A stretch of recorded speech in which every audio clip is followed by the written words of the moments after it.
చర్చ జరుగుతూ ఉంది. ఇది మంచిగా అనుకోవాలి. సరే, ఆయన అనడం వెనకాల ఆయన ఉద్దేశం ఉండొచ్చు, కానీ దీని అంతటి కూడా మన సమాజాన్ని ఏదైతే జర్నలిస్టు ఆన్లైన్ జర్నలిస్ట్ సమాజాన్ని మేల్కొల్పే విధంగా ఉంది అనేది మనందరం కూడా గ్రహించాలి. సో ఈ యొక్క డిబేట్ ఇంకా మున్ముందు కూడా కొనసాగాలి. ఒక సమూహం యూనిటీగా అయితే మాత్రం ఖచ్చితంగా మనకు ఏవైతే ప్రభుత్వం గుర్తించాల్సినటువంటి అవసరం ఏదైతే ఉందో దానికి సంబంధించినటువంటి దాంట్లో ఖచ్చితంగా ఇప్పుడున్నటువంటి మీడియా అకాడమీ చైర్మన్ గారు, అదేవిధంగా ఎవరైతే శ్రీనివాస్ రెడ్డి గారు లేదంటే ఐఎన్పిఆర్ మినిస్టర్ పొంగులేటి శ్రీనివాస్ రెడ్డి గారు, దయచేసి మీరు జర్నలిస్ట్ అనే దానికి నిర్వచనం చెప్పండి.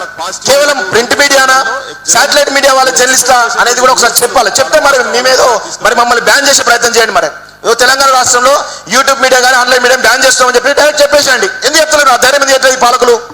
గత 10 ఏళ్లలో కేసీఆర్ ముఖ్యమంత్రి ఉన్నప్పుడు మొదటగా మీడియాని టార్గెట్ చేసిండు. ఆ తర్వాత మీడియాలో ఉన్నటువంటి మాలాంటి వాళ్ళు ఎంతో మందిని కూడా జైల్లో వేసిండు.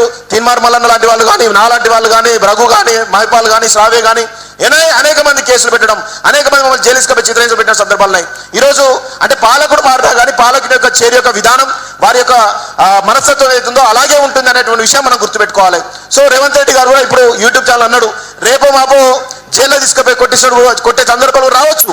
సో అలాంటి వాటిని మనం ముందే గ్రహించాలి. మనందరం కూడా యూనిటీగా ఉండాలి. అదేవిధంగా ప్రభుత్వం మీద ఒత్తిడి తీసుకొచ్చేసి ఈ యొక్క ఆన్లైన్ అదేవిధంగా యూట్యూబ్ మీడియా ఏదైతే ఉన్నాయో, డిజిటల్ మీడియా అవుతుందో దీని యొక్క నిర్వచనం ఏంటో ప్రభుత్వం చెప్పాలి. మేము అనుకుంటున్నాం కదా, మా నిర్వచనం ఏంటంటే భారత రాజ్యాంగం ఇచ్చినటువంటి హక్కు భావ ప్రకటన స్వేచ్ఛ అవుతుందో ఆ భావ ప్రకటన స్వేచ్ఛను మేము వివిధ రకాల రూపాల్లో తెలియజేస్తా ఉన్నాం అని చెప్పేసి భావనలు అయితే ఉన్నాం. సో మీరు గుర్తించినా గుర్తించకపోయినా మేమేం ప్రభుత్వం గుర్తించాలి, పాలకులు గుర్తించాలనేటువంటి దాంట్లో మేమైతే లేము. ఖచ్చితంగా ప్రజల కోసం కొట్లాడే దాంట్లో ఉన్నాం. కాబట్టి మీరు నిజంగా అనుకుంటే యూట్యూబ్ జర్నలిస్ట్ కాదు అనుకుంటే డైరెక్ట్ చెప్పేయండి. మా తెలంగాణ రాష్ట్రంలో యూట్యూబ్ జర్నలిజం మొత్తం కూడా బ్యాన్ చేస్తున్నాం, ఆన్లైన్ జర్నలిజం మొత్తం కూడా బ్యాన్ చేస్తున్నామని చెప్పేసి దమ్ము ధైర్యం ఉందని చెప్పేసి ఈ పాలకులను అయితే అడుగుతా ఉన్నాను.